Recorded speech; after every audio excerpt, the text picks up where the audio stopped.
Aunque el Ecuador no es reconocido por tener gobiernos dictatoriales como lo tuvieron Argentina y Chile en la década de los 70s y 80s, nuestro país sufrió una violenta represión durante el gobierno del expresidente social cristiano León Febres Cordero, que creó los escuadrones volantes al servicio de la inteligencia criminal para controlar las insurgencias armadas en el país. En esos años, pues había concentración de poder, y la concentración de poder necesariamente está ligada a violación de derechos humanos.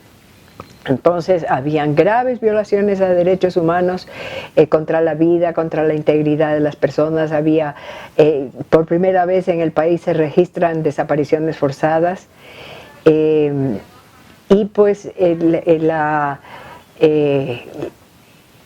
el pretexto para crear un aparato represivo desmesurado era la existencia de un grupo armado, Alfaro Vive Carajo, pero era un grupo muy pequeño y la respuesta desde el Estado totalmente desproporcionada, ¿no es cierto? Y era un aparato represivo centralizado que se recorría el país creando el terror digamos, oficial, estatal, y pues ahí se iban por encima de cualquier autoridad local. Este era una estructura centralizada con el control desde el Ejecutivo. Hay un momento en la historia ecuatoriana que es el retorno a la democracia. Nosotros en esa época éramos jóvenes, ¿no? Casi adolescentes, y nos dimos cuenta muy pronto de los límites que tenía la democracia formal. No olvidemos que es la época en que llega Roldós al poder, un presidente progresista que en medio de esas limitaciones, de un cambio profundo, quiso hacer algunas transformaciones y no lo dejaron los viejos poderes, ¿no? A tal punto que en un momento dado fue asesinado en un atentado que todavía no se esclarece. Y al mismo tiempo era un momento en el cual la opción armada había vuelto a tener éxito en América Latina. Es el triunfo del sandinismo en el año 79 que de alguna manera nos contagió a todos quienes habíamos militado en una izquierda. Entonces, a partir de ese momento planteamos construir una organización armada en el Ecuador. Y a partir de ese momento pues se suceden una serie de acciones de renombre, ¿no? Las más conocidas, que se dio cuando recuperamos armas del rastrillo de la policía, la fuga del penal,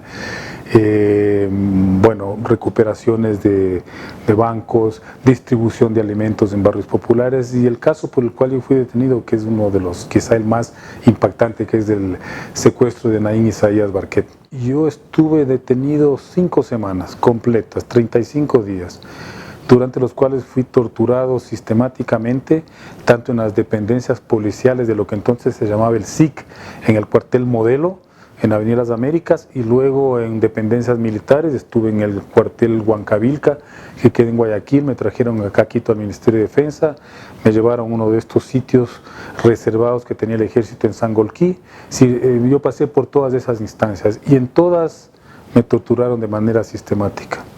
Yo creo que soy el único de todos los detenidos que ha hecho una denuncia formal en la Fiscalía a propósito de la investigación de la Comisión de la Verdad en contra de 4 personajes civiles que ocupaban altos cargos en ese momento.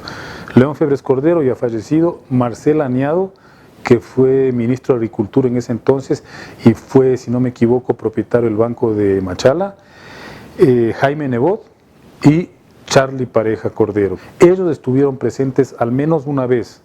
Yo sospecho que en otra ocasión volvieron a estar. Y en el caso de Abdalá Bucaram, yo lo he dicho en el informe de la Comisión de la Verdad, él como alcalde, él es una persona estridente, ¿no? Y entonces dijo que supuestamente la víctima también de nuestras acciones fue al cuartel Modelo, me vio en el estado en el que yo estaba y él simplemente dijo: síganle dando palo para que confiese qué mismo estaba haciendo, porque él suponía que era en contra de él. Son jóvenes para recordar, pero los escuadrones volantes, que eran unos patrulleros que andaban haciendo batidas, todo joven era sospechoso. Y se veían jóvenes en una esquina conversando y ya eran detenidos así nomás. Entonces era un clima de mucha de mucho miedo a la represión.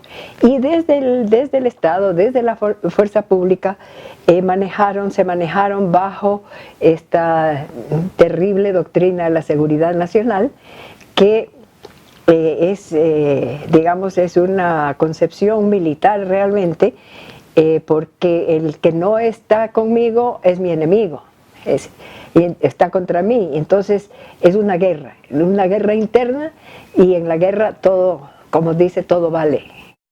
Según el Simonje, el informe de la Comisión de la Verdad documenta 118 casos de violaciones de derechos humanos durante los años 1984 y 2008. Se reconocieron un total de 456 víctimas que sufrieron privación ilegal de la libertad, tortura, violencia sexual, desaparición forzada, atentado contra la vida y ejecución extrajudicial. De estas víctimas, el 30% corresponde a miembros de las Fuerzas Armadas, el 19% a grupos de insurgentes y el 51% al resto de la sociedad civil. En mayo de 1987, miembros del ejército ecuatoriano retuvieron durante 3 días a las familias Vivanco y Alarcón en una población cercana al Lago Agrio, provincia de Sucumbíos, aduciendo que eran responsables de la pérdida de un fusil perteneciente al batallón 56 Tungurahua. El fusil apareció en las mismas instalaciones días más tarde. Oía que venían a trote ya, habían sido 15 militares, ya armados y equipados ya venían. Y ahí me llamaron que salga. Usted tiene 5 minutos para que entregue el fusil o si no muere. ¿Qué fusil? Le digo, ¿qué fusil me hablan? ¿Tan loco? ¿Qué le pasa? Le digo, teniente, ¿qué es que le pasa a usted? Le digo, viene a sorprenderme a matar a la gente acá. Le digo, yo no sé de fusil, no tengo ningún fusil. Más arribita allá, me hicieron arrodillar, me crucificaron, me amarraron con un palo y comenzaron a pegarme ahí. Me daban plan de machete en la cabeza bastante, eso me ablandaron. Yo no sé, tanta fuerza haría, me arranqué el cabo y me puse las manos así, en la cabeza. Y ahí eso me pelaron todito la mano a punta de plan, ya no aguantaba la cabeza. Cuando le dijo el teniente me comenzó a dar plan. Le dijo el teniente, no, dije, este ni porque lo matemos no habla. Soldado Perea, encárguese de él. Cuando sentí que ese soldado vino y me pateó, me tumbó al suelo y ahí me levantó, cogió unos palos y ¡pram! Como loco comenzó a pegarme con una rama de palo que habían ahí. Cuando ahí ya se cansó y ahí le dijo el teniente, ya no le peguen más, llévenlo. Ahí me cogieron en anda porque ya me dejaron medio descompuesto ya. En anda hasta la casa de don Delmo Vivanco. Ahí voy viendo, han tenido toda mi familia encerradas ahí. El 11 de octubre de 1998, un grupo de militares detuvo a los hermanos Líder, Miguel, Oliver, Raúl y Manuel Jiménez sin justificación alguna y los trasladaron al batallón 56 Tungurahua en Santa Cecilia, a 15 minutos del Lago Agrio. Entrando a mi trabajo, que en ese entonces yo trabajaba aserrando madera, cogiendo café, y bueno, trabajos en el campo. Entre eso de las 8:30, me captura un grupo de militares y me llevan hasta la casa de un hermano llamado Raúl Jiménez, aduciendo que estaban haciendo un ejercicio en el cual podían haber incidentes, pues por tal situación yo tenían miedo de mi integridad personal. Nos desembarcan en un batallón llamado 56 Tungurahua, Santa Cecilia, en lo cual sufrimos maltratos de todo tipo. Nos ponían gas, nos ponían fundas de gas, trapos con agua, con gas, nos pisoteaban, nos metían a tanques de agua. ¿Y qué te puedo decir de ahí para adelante más? Por último me pusieron corriente y me sacaban cuero de los glúteos. Pero no solo los estudiantes, trabajadores o campesinos eran víctimas de graves violaciones de derechos humanos. En septiembre de 1987, Diego Delgado, diputado socialista y miembro de la Comisión de Derechos Humanos, pretendía iniciar un proceso judicial en contra del ministro de Gobierno Luis Robles Plaza, en la presidencia de León Febres Cordero. Nosotros habíamos ofrecido en la campaña electoral del año 1986 de que íbamos a pedir que se enjuicie al ministro de Gobierno, Luis Robles Plaza, porque nos parecía inconcebible que, por ejemplo, maten presos. Un preso es un ciudadano absolutamente indefenso. Decidimos nosotros pues llevar adelante la interpelación y en esas condiciones esa noche fuimos motivos de un asalto que, de acuerdo a una de las personas que participó en este atentado, fueron 25 personas de las distintas fuerzas de seguridad, las distintas ramas de las fuerzas de seguridad del país, y claro, digamos, la intención de ellos era realmente eliminarnos. Ventajosamente aquello no pasó, pero quedamos extremadamente abollados, muy golpeados, rotos la cabeza, decenas de puntos nos tuvieron que coger en la nuca sobre todo, porque buscaban con especial esmero golpearnos allí. Ningún periódico del Ecuador ha mostrado esto. Esta es la cabeza de un diputado de la época de Febres Cordero. Ustedes pueden ver que aquí, ¿sí?, peinan a palazos. Yo jamás he mandado a dar una paliza, pero el día que se la mande a dar, no sale de ella. El 17 de diciembre de 1986, el sargento de la FAE, Roberto Duchisela, fue enviado a Lima para trabajar como asistente administrativo de la Embajada de Ecuador. Un mes antes de su regreso, fue detenido por las Fuerzas de Inteligencia Militar de Perú. Soy esposa del suboficial Enrique Roberto Duchisela Hernández, que fue a trabajar en Lima, Perú, en la Embajada del Ecuador, y que un 27 de mayo de 1988 fue secuestrado, torturado, muerto, asesinado por miembros de inteligencia del Perú, y que hasta ahora no me lo devuelven ni el cuerpo ni cenizas, y tampoco me dicen la verdad. Le habían tenido 14 días vivo, torturándole. 14 días le habían tenido. Y claro, yo cuando hablé con León Febres Cordero, ahí estaba dentro de esos 14 días. Entonces, bueno, ya él ya se fue. Después vino el presidente Borja, Rodrigo Borja. Igual me fui y pedí a sí mismo audiencia para que me escuchara en la presidencia. Me escuchó, le supliqué, le imploré, diciéndole que no era mujeriego, llevándole las notas de mi esposo, de los jefes, llevándole todo diciéndole que no era así, que mi esposo no es así, tratando de hacerle ver que no es la verdad como le pinta la Fuerza Aérea. Entonces me dijo que no me preocupe, que cualquier cosa que sea, aunque sea lo que yo no quiero oír, que es que le hayan matado, que cualquier cosa él me va a avisar. Pero llegó a pasar tanto el tiempo, hasta ahora no cumplió. Espero yo no morirme para que se haga justicia. Quisiera en vida ver que se haga justicia, que tanto el Perú como Ecuador me digan qué pasó con mi esposo. Bueno, una comisión de la verdad, la de que se estableció en Ecuador era la número 32 en el mundo, ¿no? Entonces son estos grupos desde la sociedad civil que se organizan para hacer una investigación, para, como decía antes, esclarecer la verdad de los hechos, y que esto sirva como un insumo para que se judicialicen las graves violaciones a derechos humanos.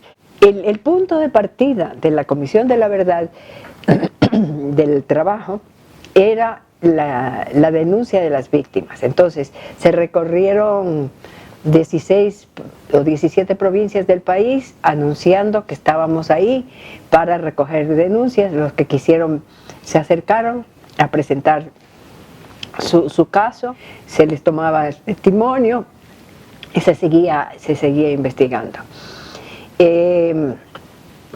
Ahí se conformó un grupo de trabajo de unas 40 y tantas personas para este proceso de investigación. Por equipos se iban a diferentes partes del país recogiendo los testimonios, luego había que procesarlos. Aparte de los 118 casos publicados en el informe de la Comisión de la Verdad, este organismo agregó 18 casos más para que la Fiscalía General del Estado los investigue. Uno de ellos es el caso de Manta, que registra el hundimiento de barcos y la desaparición de sus tripulantes. Sí, le pedimos a la Comisión de la Verdad que por los escasos recursos de mis compañeras vinieran ellos, y se vino un 11 de enero del 2011 la Comisión de la Verdad al Salón Municipal de aquí de la ciudad. Cuando ya finalizó la investigación, por así decirlo, ya se les terminaba el periodo que a ellos le habían dado extra. Nos llamaron a mí, me dijeron que ya había finalizado por el lado de ellos y que igual ellos iban a entregar esa información a la Fiscalía de la Comisión de la Verdad. Mi nombre es Gladys Mero, uno de los familiares de los 18 desaparecidos del barco Jorge IV, era uno de mis esposos, Jorge Luis Patrón Anchundia.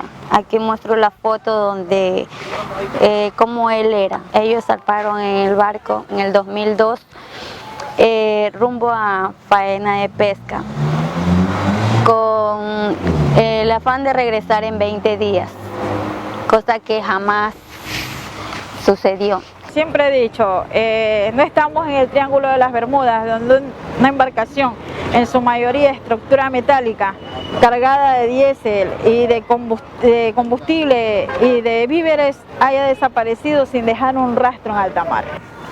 Son 17 años de lucha, 17 años de justicia.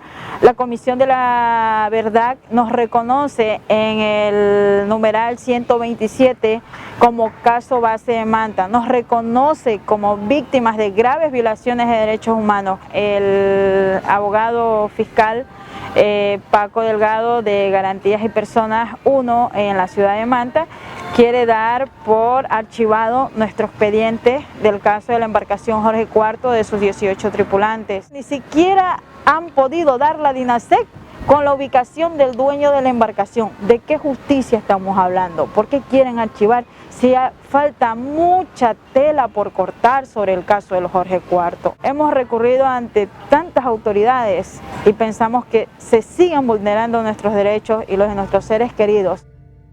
Ya hubo algunos problemas en el mismo proceso porque como que la Comisión de la Verdad no logró llegar a todos los casos ni a todas las víctimas de todos los casos, a pesar de que hubo aplazamientos en el tiempo, y como que también faltó información de la ciudadanía al respecto. Se consiguió, por ejemplo, en la Fiscalía que se creara la Dirección de Comisión de la Verdad y Derechos Humanos, pero que ahora tiene un montón de cuestiones. Una dirección que sin embargo ha logrado avanzar en poquísimos casos hasta la instrucción fiscal y, si no me equivoco, solamente una sentencia en firme de todos los casos entregados. Entonces es un proceso absolutamente lento donde no hay justicia y por tanto ni siquiera se completa la verdad. Podemos hablar de dos obstáculos principales. El uno, el tiempo en el que se cometieron los hechos que se están investigando, que estamos hablando de los casos que corresponden del 84 al 2007. Esto se visibiliza incluso en la ampliación que se le concede a la Comisión de la Verdad, es decir, es una cantidad de información que lastimosamente no es de fácil acceso por los daños de los que tratan los hechos. Entonces, para incluso establecer responsabilidades penales individuales, individualizar las conductas penales, es necesario pues tener elementos de comisión suficientes, no solo para criterio de fiscalía o para la ciudadanía, sino para llegar al convencimiento de un juez de que destruya la presunción de inocencia de los procesados. En ese sentido, el informe de Comisión de la Verdad no tiene ningún tipo de valor jurídico dentro de los procesos. Entonces, en realidad, Fiscalía tiene que empezar desde el año 2010, desde cero, estas investigaciones. Este es un primer obstáculo que va de la mano inmediatamente de un segundo, y es la falta de un brazo operativo de la Dirección de Comisión de la Verdad. Por estándares internacionales, tanto del sistema interamericano como del sistema universal, las investigaciones tienen que ser llevadas de manera imparcial y objetiva, razón por la cual la dirección no puede ser auxiliada por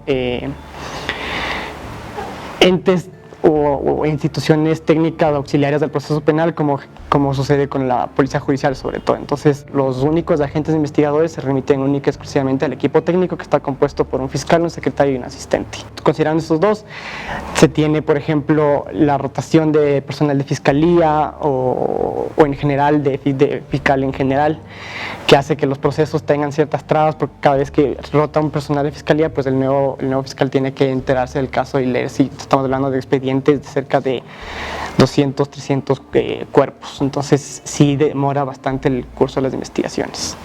La Dirección de Comisión de la Verdad actualmente tiene 7 fiscalías, 6 funcionan en la ciudad de Quito y 1 funciona en la ciudad de Cuenca. Han pasado prácticamente 9, 10 años y la mayor parte de los casos, casi todos, se mantienen en indagación previa. Indagación previa es por un periodo corto y van años de indagación previa. Eso está evidenciando que no ha habido decisión política para llegar a la judicialización, que ese era el objetivo de crear la Comisión de la Verdad, de esclarecer la verdad de los hechos y darles el insumo a las autoridades para que procesen. El Estado ecuatoriano reconoció en 2010 haber cometido graves violaciones. En 2013 se aprobó la Ley para la Reparación de las Víctimas y la Judicialización de Graves Vulneraciones de Derechos Humanos, que establece la reparación material a cargo del Ministerio de Justicia, hoy Secretaría de Derechos Humanos, y la reparación inmaterial a manos de la Defensoría del Pueblo. Hacemos un análisis técnico y, por ejemplo, documentamos un tipo de violación, buscamos los casos que además por mandato de la ley deben ser los más recientes, documentamos los más recientes, vemos cuál ha sido la indemnización, vemos que hay una analogía con el caso y determinamos en base a ese análisis que ha hecho la Corte Interamericana el valor de la indemnización que el Estado puede ofrecer a la víctima como reparación material. Nosotros hemos reparado estas 113 víctimas con más o menos 3 millones y pico de dólares durante los 2 años 2017-2018, ¿no?